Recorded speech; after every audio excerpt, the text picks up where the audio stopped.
Olá, amigos! Estamos iniciando o nosso programa Esclarecimentos Oportunos. Temos como objetivo levar a você as informações da doutrina espírita e para isso nos baseamos sempre nas suas obras fundamentais, que são os livros de Allan Kardec. Como sempre conosco, Milton Felipelli. Tudo muito certo, bem, Milton? Muito obrigado. Bem, estou bem. E pronto aqui para mais um programa Esclarecimentos Oportunos. Pela oportunidade, eu quero desejar a todos que os bons espíritos nos ajudem sempre. É isso aí, meu amigo Milton. Nos mandaram aqui uma solicitação que diz o seguinte: poderiam falar um pouco sobre os trabalhos que alguns centros fazem utilizando peças de roupas das pessoas? Refiro aos trabalhos mediúnicos de limpeza e afastamento de espíritos. Eu li, quando chegou esse e-mail, e meditei bastante, porque a pessoa que está propondo ou pedindo um esclarecimento oportuno, ela está se referindo, fazendo uma referência a trabalhos que existem na realidade. Existem centros que promovem, ou grupos que promovem trabalhos fundamentados nessa prática. Então, isso é uma realidade social e, quem sabe, até com um pouco de ousadia, eu possa falar de prática religiosa, sabe? Talvez com um pouco de ousadia eu possa falar assim. Agora, nós precisamos tomar cuidado para a abordagem para não ferir suscetibilidades. E quero aqui até dizer que nós temos que aprender a respeitar todo tipo de iniciativa que as pessoas e grupos possuem, fazem, promovem. Agora, quando perguntam se esse tipo de atividade pode ser considerado genuinamente como um trabalho doutrinário, espírita, aí é uma outra situação. Porque existe um público grande que procura esses serviços, né? E o que não pode é misturar o espiritismo com essas práticas. Se nós misturarmos a doutrina espírita com essas práticas, nós estaremos levando o espiritismo para um ponto não desejável, né? E Kardec é claro disso. Allan Kardec escreveu sobre essa mistura e como nós deveríamos conduzir a prática espírita sustentada nessa teoria de interpretação das leis naturais. O espiritismo, em verdade, ele começa oferecendo um conhecimento novo. Na verdade, não, eu nunca acho que é um conhecimento novo, porque as informações da doutrina, elas trazidas pelos espíritos, elas já existiam há muito tempo. É verdade. Só que Kardec colocou de uma forma que as pessoas pudessem entender, né? Foi por isso que eu usei essa expressão novo, mas eu aceito essa sua observação, muito boa, por sinal. E de forma que a doutrina, ela é uma doutrina de conhecimento. Não há como nós indicarmos uma pessoa como espírita se ela não conhece a doutrina.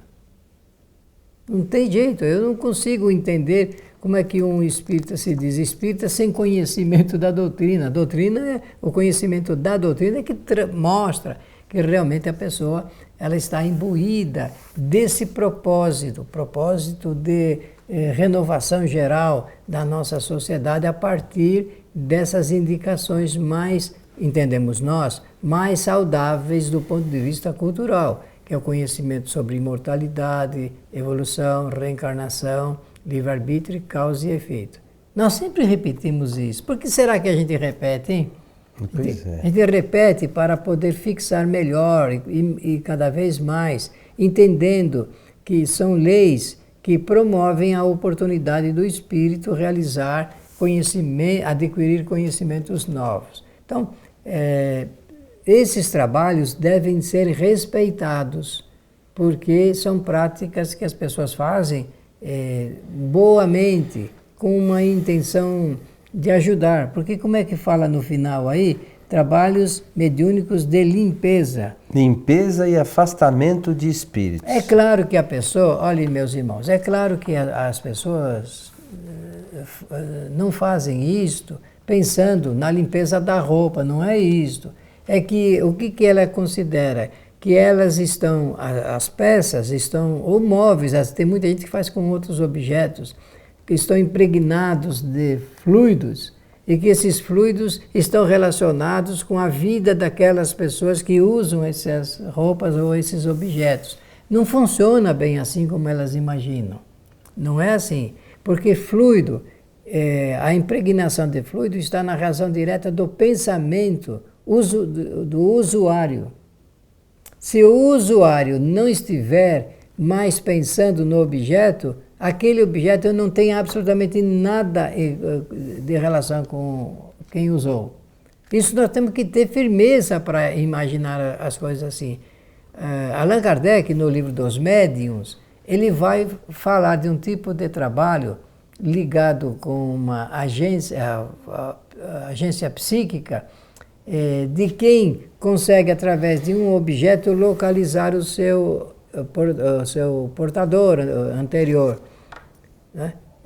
Isso na parapsicologia se chama psicometria. Esse é o estudo da chamada psicometria. No Espiritismo, isso tem um outro nome, não é isso.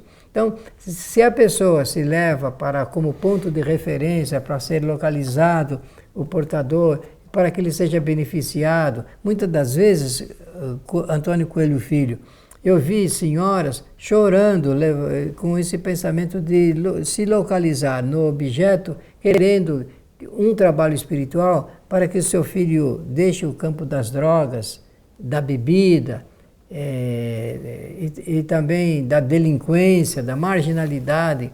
Então vejam, é uma mãe desesperada procurando uma ajuda. É por isso que as pessoas procuram essas instituições, esses grupos que realizam trabalhos assim. Então nós temos que respeitar.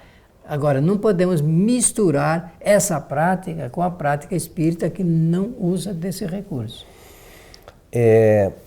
O Milton falou aqui das leis naturais, que a gente fala regularmente, né? Em diversos programas a gente acaba citando. E tem uma outra coisa que a gente fala regularmente aqui, sobre os atributos do espírito, né? Que é inteligência, vontade e pensamento. Então esses são as ferramentas, não é isso, Milton? As ferramentas que o espírito tem para evoluir. Então o que acontece?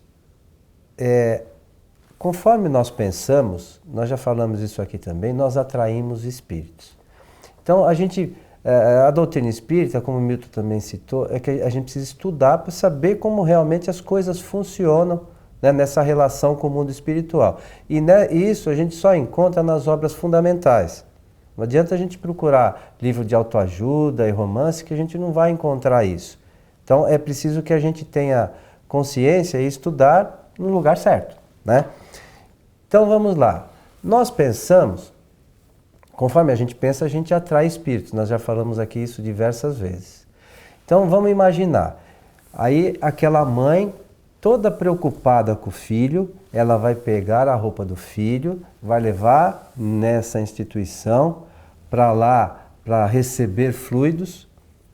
Aí ela vai pegar a roupa, vai levar para casa, o filho vai usar. Fez o filho mudar o pensamento? Essa é uma questão que a gente tem que pensar. Mas não a roupa em si. A mãe pensou no filho e fluidicamente ele pode receber um auxílio pelo pensamento da mãe. É verdade. Não é a roupa que vai fazer isso, é o pensamento da mãe que vai ajudar. Mas, meus amigos, se a pessoa, e essas pessoas que a gente pensa, somos nós.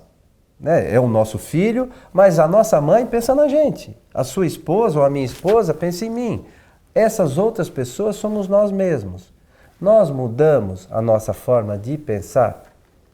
Eu vou na casa espírita, eu vou lá, escuto a palestra, fico lá às vezes 1 hora sentado, a pessoa se prepara, leva lá uma série de assuntos. Eu saio de lá, eu penso naquilo ou eu vou saio, vou no boteco tomar uma cerveja. Isso tudo bem, isso é forma só de expressão, mas é para dizer que a gente sai dali com uma nova informação e a gente pensa sobre ela. É isso que a gente faz? Ou nós nos mantemos na mesma situação, esperando que algo mágico ocorra na nossa vida? Eu sempre brinco no final do ano, né? E a gente recebe e-mail para isso, as pessoas mandando solicitação para a gente encaminhar bons fluidos para o filho que ia fazer vestibular. A primeira pergunta é, ele estudou? Porque se não estudou, por mais que a gente encaminhe bons fluidos, não vai passar. E assim são as coisas na nossa vida. Não tem alguém que vá conseguir fazer uma transformação mágica na situação que a gente enfrenta, senão a nossa renovação moral, como falamos num dos nossos programas recentes. É isso que a gente tem que cair em si. Se não houver essa renovação, nós vamos permanecer como estamos. Não vai ser a roupa, não vai ser a água que eu vou levar no centro. Nada disso vai mudar se a pessoa não mudar. Estou errado, Milton? Não, está correto, doutrinariamente certíssimo. Eu queria que você lesse novamente a pergunta.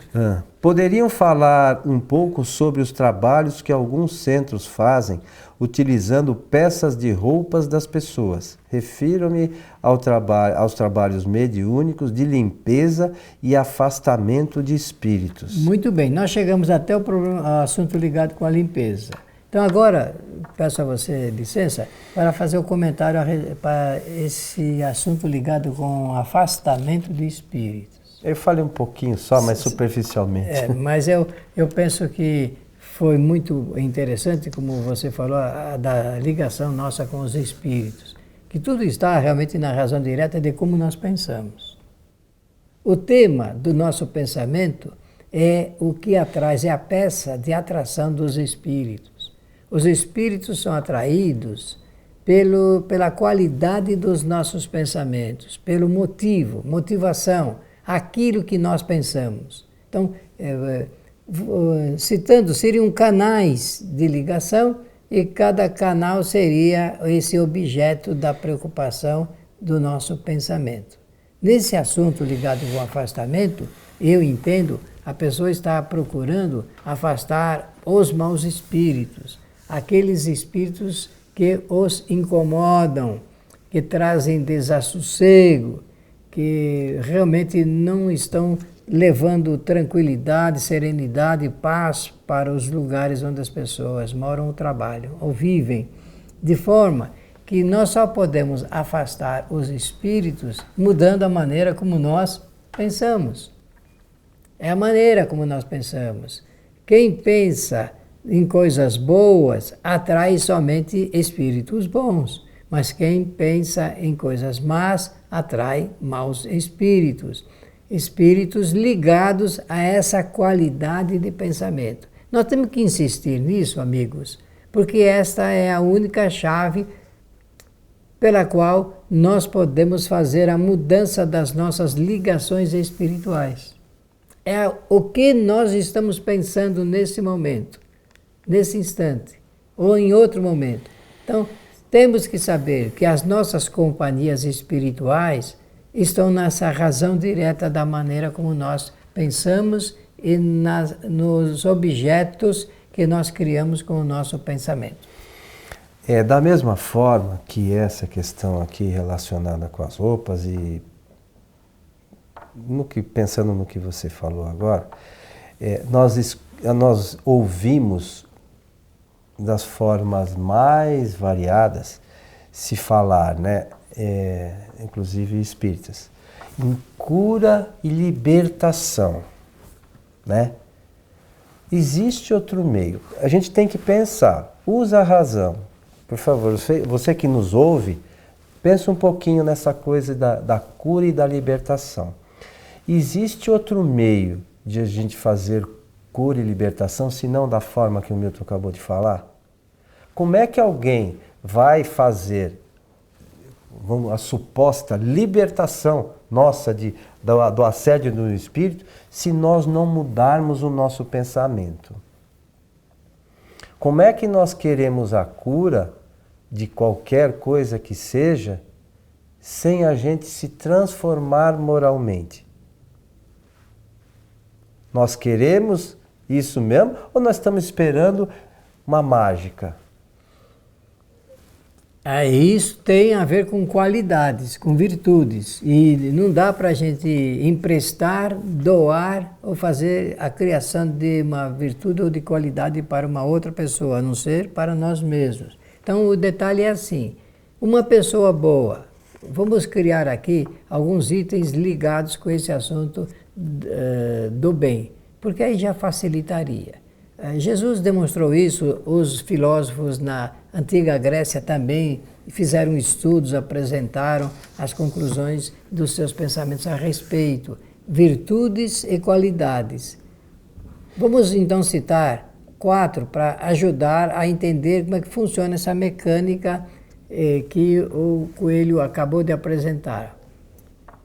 Honra, honestidade, dignidade e fidelidade. 4 virtudes, 4 qualidades que os filósofos apresentaram na Grécia 600 anos antes de Jesus e depois Jesus de Nazaré apresentando também essas qualidades. Todas as parábolas vão tocar nesse assunto.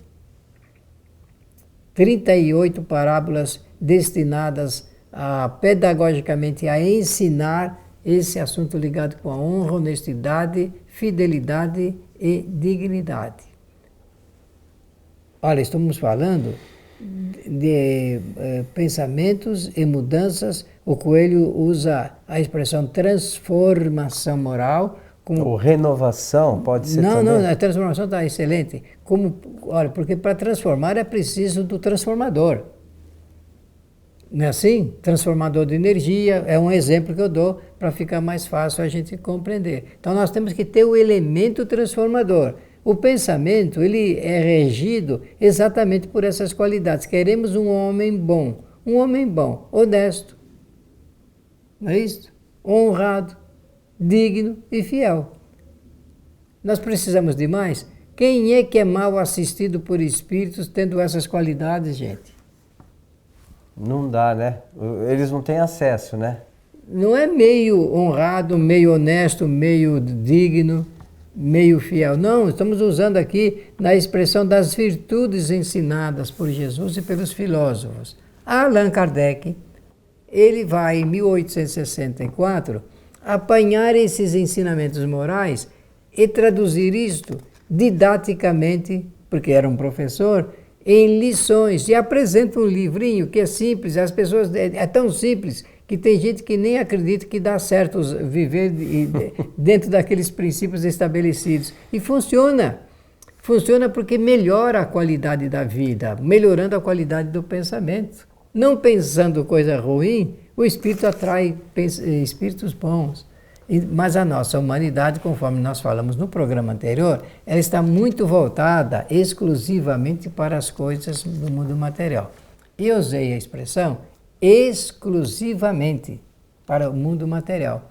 E não percebe, por conta disso, que existe uma riqueza maior quando ela se volta para valores de ordem moral, portanto, espirituais. A gente precisa pensar, né, Milton? Temos que pensar. Temos que pensar qual é o nosso objetivo, se estamos aqui na Terra a passeio, a serviço. Evidentemente que todo mundo gostaria de pegar o caminho mais fácil, mas o caminho mais fácil nem sempre é o caminho que vai nos trazer a solução necessária. Quase sempre o mais fácil é por onde não deve se ir, né? Então, nós precisamos estar atentos a isso. Não adianta a gente achar que soluções mágicas vão resolver todos os nossos problemas. Não vai. Sabe, a gente tem que refletir um pouquinho sobre essas questões, com muita paciência, sabe, e não se enganar. Porque senão, Mas vamos retornar para o mundo espiritual com um acréscimo de conhecimento nessa encarnação muito inferior àquilo que poderia ser. Então, a doutrina espírita nos ajuda, nos esclarece sobre diversas questões relacionadas a isso. Só que a gente lê as questões doutrinárias que estão lá inseridas nas obras fundamentais, fala, mas eu quero que seja diferente. Eu não concordo.